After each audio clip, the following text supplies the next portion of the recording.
सारे शालीम फिर अब आप आइए ना। जो बीजेपी की तरफ से यहां पर कहा जा रहा है कि कहां है कांग्रेस, कहां है लेफ्ट। लेफ्ट तो बड़ा दम फड़ती है ना बंगाल के अंदर टीएमसी के विरोध में सबसे बड़ा चेहरा खुद को साबित करने के लिए, और यहां पर बेटी के सम्मान में अगर बीजेपी सड़क पर खड़ी हुई नजर आ रही है तो लेफ्ट कहां है? वो चुनौती देकर पूछ रहे हैं। देखिए, लेफ्ट बैरिकेड को तोड़ना, बहुत ही शांतिपूर्वक आंदोलन इतने दिनों तक 12-13 दिन से चल रहा है, कोई हंगामा नहीं हुआ, कोई हिंसा की घटना नहीं हो।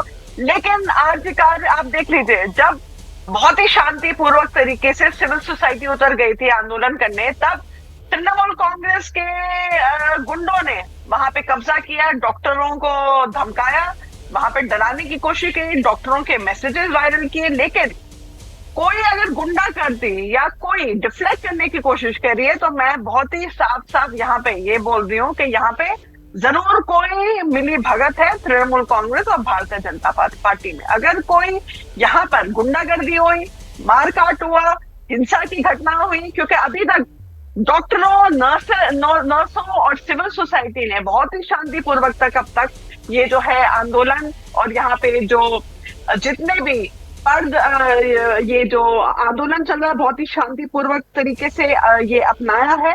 और हम लोग अभी भी जो है जस्टिस की मांग कर रहे हैं कि जस्टिस मिलनी चाहिए। जस्टिस की मांग तो सब कर रहे हैं ना, लेकिन वो जो लोगों के अंदर आक्रोश था और वो लोग जिस तरीके से घुटन महसूस कर रहे थे और जिस तरीके से जवाबदेही, जिम्मेदारी बंगाल सरकार की तय हो इसको लेकर मांग कर रहे थे, उसको भी तो आवाज देने का काम कोई करेगा ना। और लोकतंत्र में अगर सरकार के खिलाफ कोई नाराजगी है तो उसको आवाज देने का काम तो विपक्ष ही करता है ना। क्या उस विपक्ष की भूमिका में यहाँ पर लेफ्ट और कांग्रेस चूकते हुए और बीजेपी जो है वो लोगों की भावनाओं के साथ आगे बढ़ती हुई नजर आ रही है? इस पहलू पर आप जवाब दीजिएगा, लेकिन मैं पहले एक बार फिर से जरा मानव जायसवाल का रुख करूंगी और मानव जायसवाल से जरा ये समझने की कोशिश करते हैं कि आज की ये तस्वीरें, मानव जायसवाल, वो कहते हैं ना कि दीवार पर लिखी हुई इबारत साफ बता रही है कि ममता सरकार के दिन पूरे हो रहे हैं।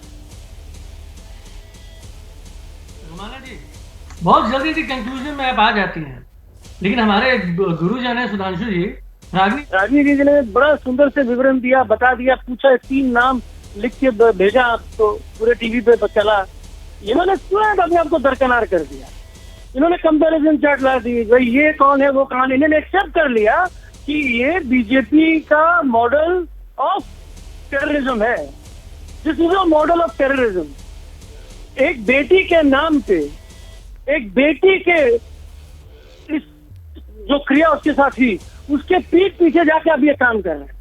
आप तो वैसे लोग हैं ना, बेरुपये लोग, कि पीठ पे वार करना, अंग्रेजों की अनुयायी आप लोग हमेशा से रहे हैं। आपको तो ये मुद्दा है, आप लोग के लिए संवेदनशील विषय है ही नहीं। ये तो हम लोग पहले दिन से बोल रहे हैं। आपको अगर इतनी चिंता होती तो हाथरस में जिस हिंदू बेटी को के शव को जला दिया, आपने एक टिप्पणी नहीं दी सुधांशु भाई। आपने ये जो 3 नाम है, लहरी, शुभांकर जो आरएसएस और एबीवीपी में है, ये लोग जो जाके मिले हयात रीजेंसी में, कौन से बड़े नेता से मिले भाई? आप खुल के सामने क्यों नहीं आते? अरे बोलिए ना, ये राजनीति है। आपको राजनीति करनी है एक बेटी के शव के ऊपर, आपको राजनीति करनी है एक माता बेटा के व्यथा के ऊपर, आपको एक राजनीति करनी है एक माता के पीछे। अरे भाई, आप महाभारत में अगर भीष्म खड़े होंगे तो आप शिखंडी है। अब वो शिखंडी है कि भाई मैं ऐसे व्यक्ति के साथ ही रहूंगा, मुझे भीष्म पे वार करना है। और प्रधानमंत्री जी भीष्म के नाम पे अलग अलग प्रकल्प निकाल रहे हैं। मैं जवाब लेती हूँ। सुधांशु जी, बेटी के सम्मान में अगर बीजेपी को लड़ाई लड़नी है तो सीधे आकर खुलकर क्यों टीएमसी का सामने नहीं खड़ी होती है बीजेपी? टीएमसी की तरफ से सवाल उठाया जा रहा है, वो कह रहे हैं कि ये छुप कर, मतलब काम पीछे से बीजेपी, आरएसएस, एबीवीपी का और बाहर से उसको जामा पहना देते हैं छात्र संगठन का। ये अराजकता फैलाने का काम कर रहे हैं, मौके के जरिए अपनी राजनीति भुनाने का काम, और वो भी डॉक्टर बिटिया की रेप और हत्या जैसे संगीन मामले पर। सुधांशु जी। रोमाना जी, अगर ईमानदारी से संघर्ष कर रहे हैं तो सिर्फ हम ही संघर्ष कर रहे हैं। मानव जी ने मुझसे कहा कि ये राजनीति है, तो मैं पूछना चाहता हूं संदीप घोष को उस कॉलेज के प्रिंसिपल से हटाकर चंद घंटों में उससे बड़े कॉलेज का प्रिंसिपल बना देना, यह कौन सी नीति थी? कृपया बताएंगे। और उस दिन रात में जिस ढंग से हमला हुआ और सबूतों को नष्ट करने का प्रयास हुआ, जो बात सीबीआई ने भी एक्सेप्ट की है। और मैं दर्शकों से कहता हूं, सर्वोच्च न्यायालय ने जो टिप्पणी की है उसके बाद दूध का दूध पानी का पानी है, कौन राजनीति कर रहा, कौन नीति कर रहा। और एक और बात रोमाना जी, तृणमूल कांग्रेस का वकील कौन है? कपिल सिब्बल। वो राज्यसभा में कैसे हैं? समाजवादी पार्टी के द्वारा समर्थित निर्दलीय उम्मीदवार, और जो कि कांग्रेस के पूर्व नेता और कांग्रेस सरकार में मंत्री रहे। पुनः मैं कहना चाहता हूं, कांग्रेस के पूर्व मंत्री, वरिष्ठ नेता, जो अपराधियों और आतंकवादियों तक का केस लड़ने के लिए विख्यात ऑब्लिक कुख्यात रहे हैं, जो सपा के समर्थन से उत्तर प्रदेश में निर्दलीय राज्यसभा के सदस्य हैं, वो तृणमूल कांग्रेस की तरफ से वकील हैं। अब कोई किसी प्रकार का किंतु परंतु नहीं है कि इंडी गठबंधन के सारे लोग एक दूसरे का अपराध छुपाने के लिए मिले हुए हैं। कौन नूरा कुश्ती कर रहा है और कौन ईमानदारी से जंग लड़ रहा है, ये पूरे देश के सामने साफ साफ समझ में आ रहा है। और उसके ऊपर कह रहे हैं कि ये इसके आदमी है, वो उसके आदमी। अरे आप इसका जवाब दीजिए ना साफ साफ, जो कुछ आपने किया और जो कोर्ट ने टिप्पणी की, और क्यों कपिल सिब्बल वहां खड़े। ठीक है, 30 सेकंड में मानव जायसवाल जवाब दे दीजिए, उसके बाद रागनी आपके पास आ रही हूं, जवाब देना चाह रहे हैं मानव। 30 सेकंड। रोमाना जी बहुत बहुत धन्यवाद है सुधांशु जी का, उन्होंने एक्सेप्ट कर लिया कि भाई वो राजनीति कर रहे हैं। यही हम बोलना चाहते हैं।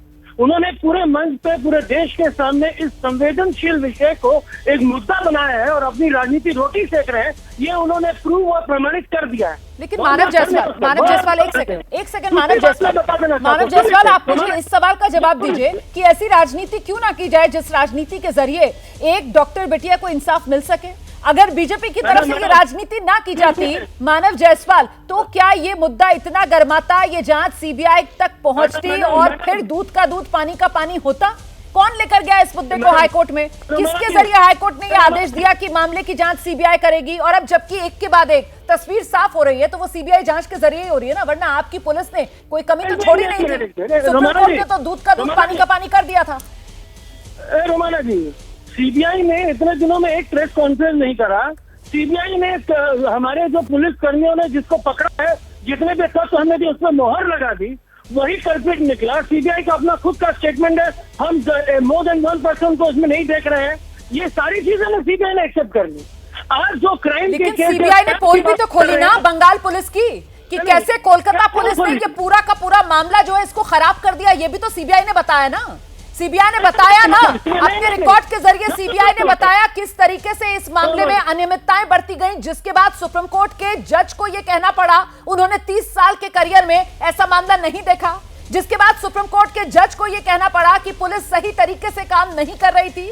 ये सीबीआई ने ही सुप्रीम कोर्ट को जानकारी दी ना, जिसके बाद सुप्रीम कोर्ट के जज की तरफ से यह कहा गया कि क्रिमिनल प्रोसीजर कोड उससे अलग इस मामले में कार्रवाई की है आपकी कोलकाता पुलिस ने। जितनी इज्जत अफजाई सुप्रीम कोर्ट में आपकी कोलकाता पुलिस की हुई है ना, वो सब सुप्रीम कोर्ट की जांच की वजह से ही हुई है। सर रोमाना जी बहुत ज्यादा आप मोनोलॉग कर देती हैं, बहुत ज्यादा आप बोल देती है, तो सुधांशु जी नहीं बोल पाएंगे। मैं आपसे एक चीज पूछना चाहता हूँ।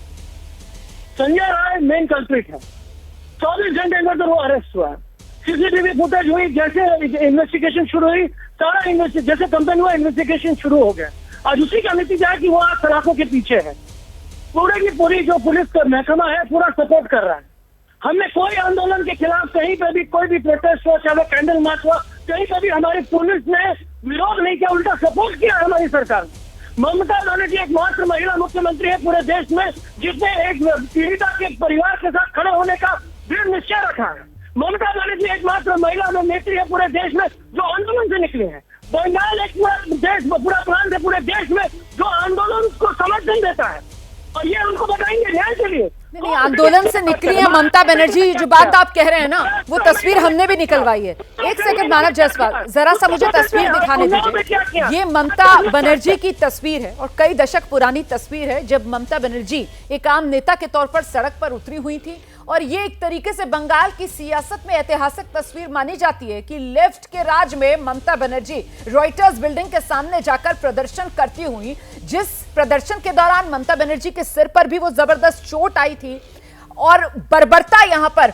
ममता बनर्जी के साथ की गई थी इस प्रदर्शन में। वो तस्वीरें भी हम आपको दिखा रहे हैं। और इसके बाद भी हमने देखा किस तरीके से सड़क पर संघर्ष करती हुई ममता बनर्जी एक नहीं अनेकों बार देखी गई। इसी वजह से ये सवाल बड़ा हो जाता है मानव जायसवाल कि वो नेता जो खुद सड़क पर संघर्ष करके सत्ता तक पहुंचा हो, आज जब सड़क पर आंदोलनकारी उतर रहे हैं तो उन्हीं के लिए वो कोलकाता को किले में तब्दील कर देती हैं, उन्हीं को वो नबन्ना तक जाने नहीं देती, सील बंदी कर दी जाती है, वेल्डिंग करके बैरिकेड जोड़ दिए जाते हैं, सीमेंट लगाकर पक्के बैरिकेड लगा दिए जाते हैं हावड़ा ब्रिज को। ऐसा लगता है जैसे कोलकाता नहीं बल्कि भारत की कोई सरहद, कोई बॉर्डर का इलाका हो। मानव जायसवाल, मगर रोमाना जी बॉर्डर तो आपके दिल्ली में था महाराज, जब हमारे किसान आ रहे थे आप लोगों ने बैरिकेड नहीं लगाए, वहां पे दीवार खड़ा कर दिए। और सुन लीजिए, ममता बनर्जी के संघर्ष को एक दौरा चरित्र वाले धोखेबाज लोग दोगले अनशन से मत बोलिए, ये प्रोटेस्ट नहीं है, ये विद्या के लाश के ऊपर राजनीति करी जा रही है। ममता बनर्जी ने कभी वो राजनीति नहीं करे। ममता बनर्जी ऐसी धूर्त और ऐसी बेरूपिया नहीं है, वो अंग्रेजों की अनुयायी नहीं है। सीने पे गोली खाने की क्षमता रखी है हमारे सारे कार्यकर्ताओं ने। हम मरे हैं।